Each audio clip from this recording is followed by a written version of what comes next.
ዛሬ እንግዲህ በሰይድ ወረባቦ ላይ ስታሴሩ የከረማችሁ ከፊትም አንስታችሁ ማለት ነው ከሳዑዲ አረቢያ ከኢትዮጵያ ገብቶ ዱባይም ገብቶ አሁንም ማለት ነው እና እንደዚህ በዚህ ልክ የሰው ልጅ ህዝዲና እንዴት ምን ያደርግለታል? ሰርቶ ለበላ እርዱኝ አላለ ምን አላለ እና ሐሲዶች እስከመጨረሻው እንዲደርሳቸው አብራችሁ ሁኑ። ቪዲዮ ላይክ ሼር አድርጉት። እንግዲህ የሰይድ ወረባቦ ወዳጆች ቪዲዮውን ላይክ ሼር እያደረጋችሁ እስከመጨረሻው አብራችሁ ሁኑ። በነገራችን ላይ ወላሂ ነው እምላችሁ እኔ በጣም ነበር ያዘንኩት ውጣ ተብሏል ሲባል። በተለይ አረብ ሀገር ያላችሁ አረብ ሀገር ያለን ሰዎች ብቻ ነን የምናውቀው። በጣም ይከብዳል። እንግዲህ በህጋዊ አንድ ሰው መጥቶ 6 ወር አድሮ ውጣ ሲባል በጣም ነው የሚያሳዝነው ማለት ነው። ያነውም ያለ ምንም ምክንያት ውጣ ሲባል። በነገራችን ላይ እነዚህ ደላሎች እግራቸው ረጅም ነው። እነዚህ በቃ የሌሉበት ስርፋ የለም እና ወንድማችንን ጎዳን ብለው እንግዲህ በቃ ኢትዮጵያ ሂዶ ደግሞ እስር ቤት ይገባል እና እዚህ የምናስወጣው ብለው ሲጠብቁ የታሰበው ሌላ የሆነው ሌላ። ሲጠብቁት በአውሮፓ። ለማንኛውም ዛሬ በጣም ነው እኔ ደስ ያለኝ ወደ ሌላ ሀገር ሲወሰዱት። ለማንኛውም ቪዲዮ ላይክ አድርጉ፣ ሼር አድርጉ። ለዚህ ቻናል አዲስ ከሆናችሁ ደግሞ ሰብስክራይብ እያደረጋችሁ ተቀላቀሉ። እንግዲህ ወንድማችን ሰይድ ወረባቦ እንደምታዩት እንግዲህ የተቀበሉት ደስ የሚል ነገር ወላሂ ሁላችንም አዝነናል። ምክንያቱም ሰይድ ወረባቦ እንግዲህ ክፋት ኑሮት ሳይሆን ያው የሚዲያ ሰውን ታውቃላችሁ። በሚዲያ አንዳንድ ነገር ችግር ሲመጣ ለአንዳንድ ነገሮች አለፍትና ይወስዳል ይሰራልም። እንግዲህ በዛ ምክንያት ከሳዑዲ አረቢያ ወደ ኢትዮጵያ እንደገባ ታውቃላችሁ።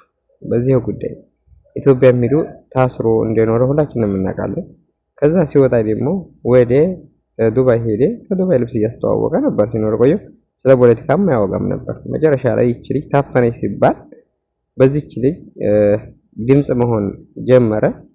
ሲቀጥል እነ ብሬክስ ሀበሻውም ተቀላቀሉት እነ መሲ እንግዲህ በአረበኛ ከአረቦች እስከሚደርስ ድረስ አድርገው ከዛ በኋላ እሱን እንግዲህ ከሀገር እንዲወጣ አደረጉት ማለት ነው ከዱባይ።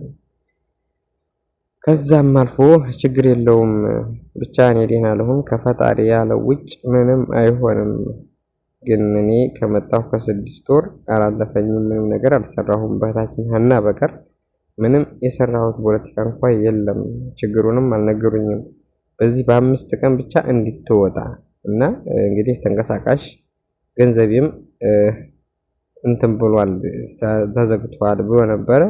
በጣም ያሳዝን ነበረ። በጣም ነው ወላሂ ላዝም ልብ ነበር የሚነካው። ለማንኛውም አንዳንድ ጊዜ ለሰዎች በዚህ ልክ ስንደርስ ደግሞ በጣም ነው ደስ የሚለው።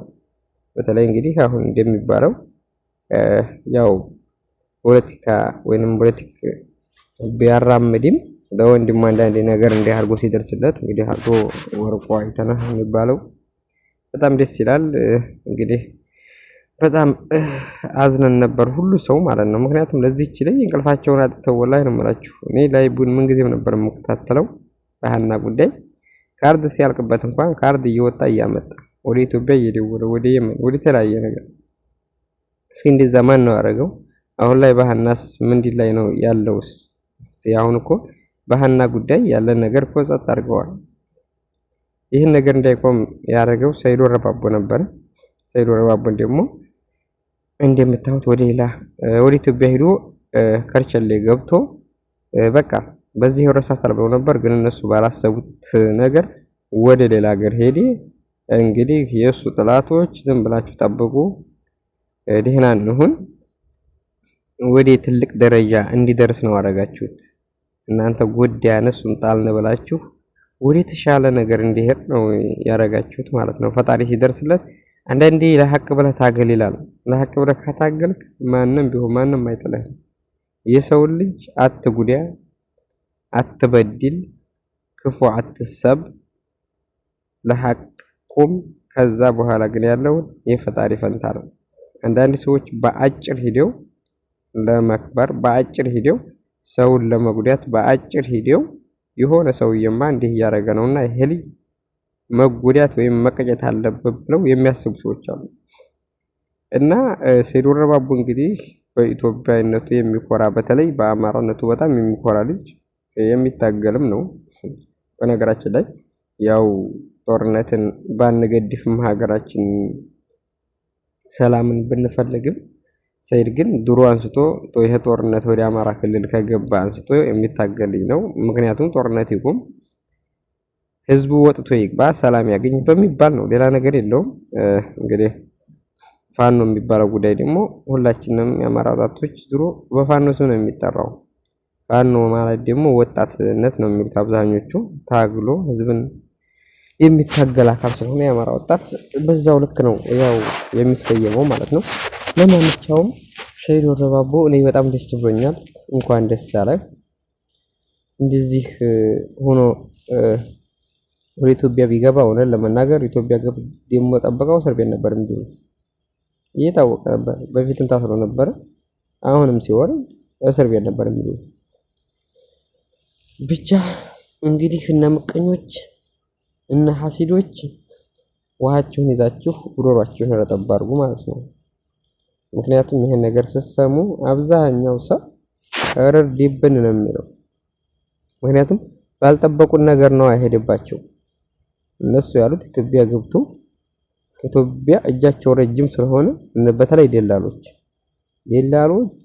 ወደ ተለያየ ሀገር ሰው ስለሚልኩ ገንዘብም አላቸው፣ እጃቸውም ረዝም ነው። ያልጠበቃችሁት የመንግስት ባለስልጣን ራሱ አብሮ ይኖራል ማለት ነው እና በጣም ከባድ ነው። ስለዚህ እንግዲህ ከአንበሳ መንጋጋ ነው ምንጥቅ ቀርቦ ሰይድን ወደ አውሮፓ። ኧረ ገንዘብ ይኖር የሚባለው ነገርማ እውነት ነው። ገንዘብና ወንድም፣ ደህና ወንድም፣ መልካም ወንድም ካለህ መንጥቆ ያወጣሃል ማለት ነው እና ደስ ይላል። ብቻ እንግዲህ ሐሲዶችም እንግዲህ ደግሞ በአንዱ ደግሞ አሲሩ ማለት ነው። አሁን ላይ ያለው ሀገር የሚሄድበት ሀገር ላይ ስለማይመቻችሁ አሁን ደግሞ ባላችሁ በአንዱ ተነሱ። አሁን ላይ ሰይድ ወረባቦ እንግዲህ ዘና ብሎ አዲስ ነገር እንጠብቃለን፣ አዲስ ነገርም ይዘን እንመጣል። በጣም ደስ የሚል ብሏል። እንግዲህ እንጠብቃለን ነገ ዛሬ ኢንሻአላህ። ለማንኛውም ሰላም ይብዛ በያላችሁበት። ወንድማችን እንግዲህ ሁላችንም ማዝነን ነበረ፣ በተለይ በሃና ጉዳይ ስለሚታገል። ዛሬ ላይ እንግዲህ በዚህ ሁኔታ መሆኑን ደግሞ ከሰማን በጣም ደስ ይላል። አንዳንዴ ደግሞ ሰዎች ለሰው እስድና የምታስቡ ሰዎች ከዚህ ተማሩ። ሰውን ለመጣል እንዲወድቅ ስትጥሩ ደግሞ እሱን ፈጣሪ ወደ ተሻለ ነገር ያደርገዋል ማለት ነው። እንዳይመቻችሁ። መልካም ጊዜ። ባይ ባይ።